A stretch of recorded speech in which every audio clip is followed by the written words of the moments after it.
নমস্কার, আমি ডাক্তার সরোজ কুমার পণ্ডিত। আপনাকে স্বাগত দ্য সত্য ধর্মে। সত্য ধর্ম আমার ইউটিউব চ্যানেল। আজকে যে টপিকটা নিয়ে নিয়েছি, দেখেছেন নিশ্চয়ই থাম্বনেলে, যে হিন্দু ধর্মকে কে নিয়ে এসছে বা কোথা থেকে এর উৎপত্তি হয়েছে, এর বিস্তার কী করে হলো এত। অ্যাকচুয়ালি হিন্দু ধর্ম সম্বন্ধে অনেকের অনেক রকম ধারণা আছে। আমি জাস্ট কিছু জিনিস কালেকশন করে আপনাদেরকে জানাবো এর সত্য জিনিসটা কী। একে বলা, এক কথায় প্রকাশ করা বা এর ডিটেলসে আলোচনা করা খুবই মুশকিল, কারণ এ অনেক ভাস্ট জিনিস। তবু শর্ট করে এবং খুব সূক্ষ্ম করে যতটা পারা যায় আপনাদের সামনে তুলে ধরবো। চলুন সাথে থাকুন আজকের এই টপিক, হিন্দু ধর্মের উৎপত্তির গোড়া কথা বা সৃষ্টি কথায়। তার আগে বলিনি, আপনি যদি আমার চ্যানেলে প্রথম দর্শক হয়ে থাকেন তাহলে আপনাকে ধন্যবাদ, এবং যারা অনেক দিন ধরে আমার সাথে যুক্ত রয়েছেন তাদেরকে অশেষ ধন্যবাদ। আর কি করবেন, ভিডিও চলাকালীন যদি মনে হয় ভিডিওটা একটু ভালো হয়েছে তো অবশ্যই একটা লাইক দেবেন, এবং যদি আপনি নতুন হয়ে থাকেন তো অবশ্যই সাবস্ক্রাইব করে পাশে যে আই বল বাটনটা রয়েছে সেখানে অলে প্রেস করে রাখুন, তাকে যখনই আমি এই রিলেটেড কোনো ভিডিও দেবো আপনি সাথে সাথেই পেয়ে যাবেন। এবং যদি আপনার কোনো মতবাদ থাকে বা মত থাকে এই বিষয়ে কোনো কিছু, তাহলে অবশ্যই কমেন্ট বক্সে গিয়ে কমেন্টে জানাবেন, আমি চেষ্টা করবো আপনার উত্তর দেবার। তো চলুন শুরু করা যাক। দেখুন, অ্যাকচুয়ালি হিন্দু ধর্মের উৎপত্তি বা বিকাশের যে বিস্তারিত বিবরণ, সেইটা ডিটেলসে আলোচনা করব। যদি সেই আলোচনা করতে গিয়ে দেখি, অ্যাকচুয়ালি হিন্দু ধর্ম হচ্ছে বিশ্বের, মানে শুধু নয় আমাদের ভারতে না, বিশ্বের যতগুলো প্রাচীনতম এখনও পর্যন্ত জীবিত ধর্মগুলোর একটা। অনেক ধর্ম, অ্যাকচুয়ালি আমি ধর্ম কথাটা বলছি এখানে, কিন্তু অ্যাকচুয়ালি আমার বলা উচিত ছিল ধর্মমত। মত হচ্ছে কারো দেওয়া, আর ধর্ম কিন্তু কারো দেওয়া নয়। এটা নিয়ে একটা আলোচনা করব পরে যদি আপনারা চান। এটা খুব বড় টপিক, খুব সুন্দর টপিক হবে, অনেক বোঝার আছে। আজকের ক্ষেত্রে আমি এটাকে ধর্মই বলছি। তো বিশ্বের যত রকমের জীবিত ধর্ম এখনও পর্যন্ত রয়েছে তার মধ্যে একটা প্রাচীনতম বলতে পারেন। এর উৎপত্তি হাজার হাজার বছর ধরে বিভিন্ন সাংস্কৃতিক, সামাজিক এবং দার্শনিক পরিবর্তনের মধ্য দিয়ে এসেছে। আমি যদি বলি কোনো একটা জায়গায় একটা দিন একটা মানুষ তৈরি করে গেছে এমনটা কিন্তু নয়, বরং বলতে পারেন ভারতের উপমহাদেশের মধ্যে বিভিন্ন বিভিন্ন ধর্মীয় বিশ্বাস আছে, গোষ্ঠীর যে বিশ্বাস, তাদের যে চর্চা, তাদের যে সাধনা, সেই সমন্বয়ে একটা চর্চার কেন্দ্র হয়েছে, এবং তার ফলে একটা বিকশিত হয়েছে একটা ধর্ম যাকে বলা হয় হিন্দু ধর্ম। এর সম্বন্ধে ডিটেলসে যখন আমি বলবো, এর যে বিজ্ঞান কি ভিত্তিক আছে সেইগুলো নিয়ে আলোচনা করব। অ্যাকচুয়ালি হিন্দু ধর্মের তাহলে প্রাথমিক পর্যায়টা আমরা পেলাম কোথায় থেকে? দেখুন, আনুমানিক আজ থেকে খ্রিস্টপূর্ব 3300 আগে সিন্ধু সভ্যতা, যেটা কিনা সিন্ধু নদীর পাশাপাশি যে সভ্যতা গড়ে উঠেছিল আমাদের, যেটা বর্তমানে এখন পাকিস্তান ও উত্তর পশ্চিম ভারতে বিস্তৃত ছিল তখনকারই। তো সেই সময় কি হয়েছিল, ঠিক তখনই আমার মনে হয় হিন্দু ধর্মের যে শিকড় ওখান থেকে পাওয়া যায়। কি করে? দেখবেন পশুপতির যে চিহ্ন, সেটা শিবের প্রতীক। এই যে যোগাসনে যে চিত্র, বা নারীদের যে দেবদেবীর মূর্তি যখন থেকে পাওয়া যায়, যার পর থেকে কিন্তু অনুমান করা হয় যে দেবদেবীর মূর্তি পূজা ধারণা চালু হয়েছিল। এতে কি হলো, যে এই যে দেবদেবীর মূর্তি, এটাকে কি প্রমাণ করছে, যে তখন থেকে, অর্থাৎ সিন্ধু সভ্যতা যখন থেকে শুরু হলো, ঠিক তখন থেকেই এই ধ্যান ধারণা বা ধর্মের উৎপত্তি হলো, ধর্ম বিশ্বাস তখন থেকে গড়ে উঠেছিল। যদি আপনি দেখেন, এই যে স্নানের স্থান যেমন মহেঞ্জোদারো রয়েছে, যেটাকে বলা হয় গ্রেট বাথ, তো সেখানে কি হয়, এটার কি ইঙ্গিত দেয় আমাদেরকে, যে ধরুন শারীরিক এবং আধ্যাত্মিক পবিত্রতার প্রতি যে তাদের শ্রদ্ধা ছিল সেটাকেও কিন্তু বোঝা যায়। তাহলে তাদের মধ্যে যে একটা সিস্টেম ছিল তখন থেকে তৈরি হয়ে এসেছিল। আর কি, এরপর কি হচ্ছিল, এরপরে সিন্ধু সভ্যতার পরে পরেই আর্যদের আগমন হলো, এবং সাথে সাথে বৈদিক যুগেরও আরম্ভ হলো। কি হলো আর্যরা এসে পড়ে? তারা যখন এলেন, আর্যরা ভারতে যখন প্রবেশ করলো, প্রবেশ করার পরে পরেই কি হলো, বৈদিক সাহিত্য রচনা হলো। বৈদিক যুগের শুরু হয়ে গেল, বৈদিক সাহিত্য রচনা মানে করা হলো ভারতে আসার পরে পরেই হয়েছে কিন্তু। যেমন ধরুন ঋগ্বেদ, যা হিন্দু ধর্মের প্রাচীনতম গ্রন্থ বলা হয়ে থাকে, ওই সময়ই কিন্তু রচিত হয়েছিল। এই যে আমাদের বলা হয় ঋগ্বেদ, আমরা বলি না এই যে বেদ 4 প্রকার আছে, সেই ঋগ্বেদ কিন্তু ওই আর্যরা যখন ভারতে এসেছিল, বৈদিক যুগ যখন শুরু হলো, তখনই কিন্তু সেটা লেখা হয়ে গেছিল। বা বলতে পারেন লেখা তো সেই সময় বলা যাবে না, কিন্তু শুরু হয়ে গেছিলো। মানে ঋগ্বেদ হিন্দু ধর্মের প্রাচীনতম গ্রন্থ, সেই সময়ই রচিত হয়েছিল আর কি। এখন লেখাটা সেই বিষয়ে এখনই সন্দেহ আছে, কিন্তু হয়েছিল, শুরু হয়ে গেছিল।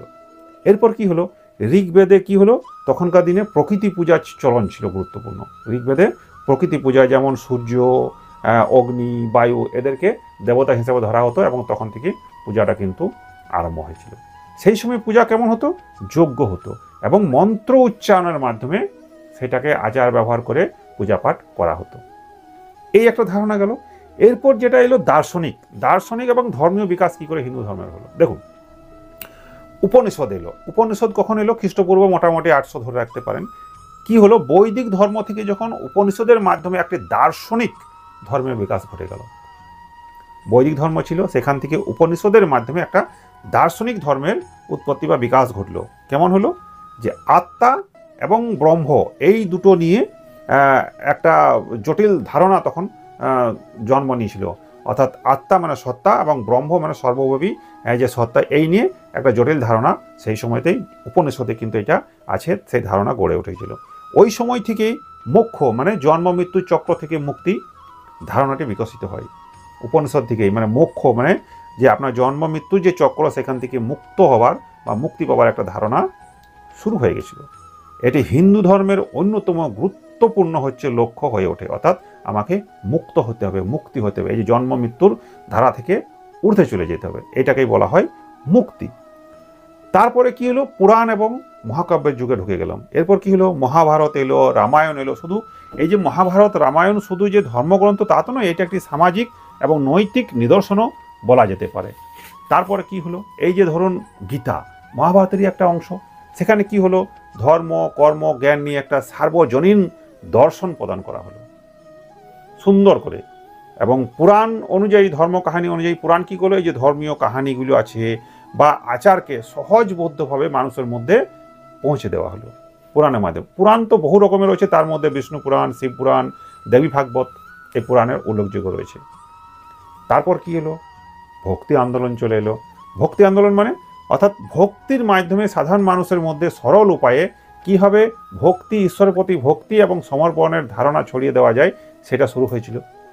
এই আন্দোলনের যে নেতৃত্ব দেন তখনকার দিনের কবিরা সন্তরা, যেমন মীরাবাই বলতে পারেন, বা আমি লিখে রেখেছিলাম তিরুভাল্লুভার বা সন্ত তুকারাম, ইনারা কিন্তু এটাকে অনেক বেশি নিয়ে চলে গেছিলেন ভক্তি মার্গের মাধ্যমে।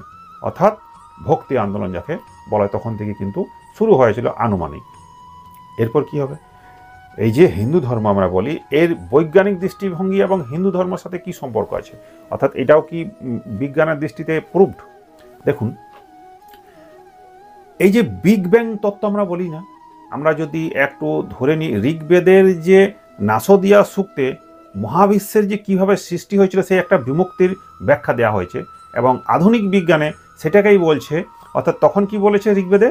এই যে আমরা যেটা বলছি নাসদিয়া সূক্তে কি লেখা আছে, অর্থাৎ প্রথমে পৃথিবী সৃষ্টির, অর্থাৎ এই যে মহাবিশ্ব সৃষ্টির আগে কি ছিল? একটা গভীর শূন্যতা। বিগ ব্যাং তো তাই বলছে, সেই একটা শূন্যতা থেকেই সব কিছু তৈরি হয়েছে। অর্থাৎ এখনকার বিজ্ঞান যেটা বলছে হিন্দু ধর্মে ঋগ্বেদে নাসদিয়া সূক্তে, সেটা কিন্তু আগেই বলে দিয়ে চলে গেছে। তাহলে কতখানি মানে বিজ্ঞান ভিত্তিক এই ধর্মটা, সেটা আপনাকে বুঝতে হবে। বোঝা গেল এটা।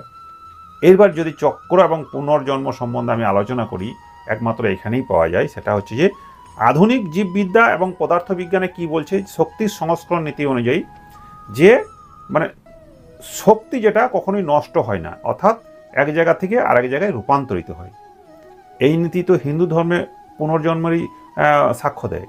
অর্থাৎ আমরা যেটা বলে এসেছিলাম, অর্থাৎ হিন্দু ধর্ম যেটা বলে এসেছে পুনর্জন্ম, অর্থাৎ জন্মের পর জন্ম হয়, সেটা কিন্তু আধুনিক জীববিদ্যা পদার্থবিদ্যাও প্রমাণ করে। তাহলে কতটা সাইন্টিফিক। এবার আসি কিছু যোগাসন বা যোগ বা মেডিটেশনের কথায়। দেখবেন হিন্দু ধর্মে যোগ এবং ধ্যান ধারণা, শারীরিক চর্চা, মানসিক স্বাস্থ্যের উপর অনেক গুরুত্বপূর্ণ। মেডিটেশন তার মধ্যে সব থেকে ঊর্ধ্ব, যাকে যোগ বলা হয়। তো বর্তমান বিজ্ঞানও তো প্রমাণ করছে যে যোগাভ্যাসের দ্বারাই মানসিক চাপ কমাতে এবং স্বাস্থ্য বজায় রাখতে সাহায্য করে। তাহলে এটা এখন বিজ্ঞান বলছে, হিন্দু ধর্মে কিন্তু তখন থেকেই বলেছে, সেই কোন সিন্ধু সভ্যতা থেকে। এই সিন্ধু সভ্যতার আশেপাশে থাকাকালীন যে মানুষের যে আর্য অনার্য মিলে যে একটা বিভিন্ন ধর্মাবলম্বী যে ছিলেন তখন, তাদের মাধ্যমে যে একে অপরের সঙ্গে মিশ্র হয়ে সেটাকেই হয়ে গেল হিন্দু ধর্ম। অর্থাৎ হিন্দু ধর্মের উৎপত্তিটা সেই সিন্ধুর নদীর তীরে যে বসবাস মানুষের ছিল, সেই সভ্যতা একটা গড়ে উঠেছিল, সেখান থেকেই উৎপত্তি হয়ে গেল, সিন্ধু থেকে হয়ে গেল হিন্দু।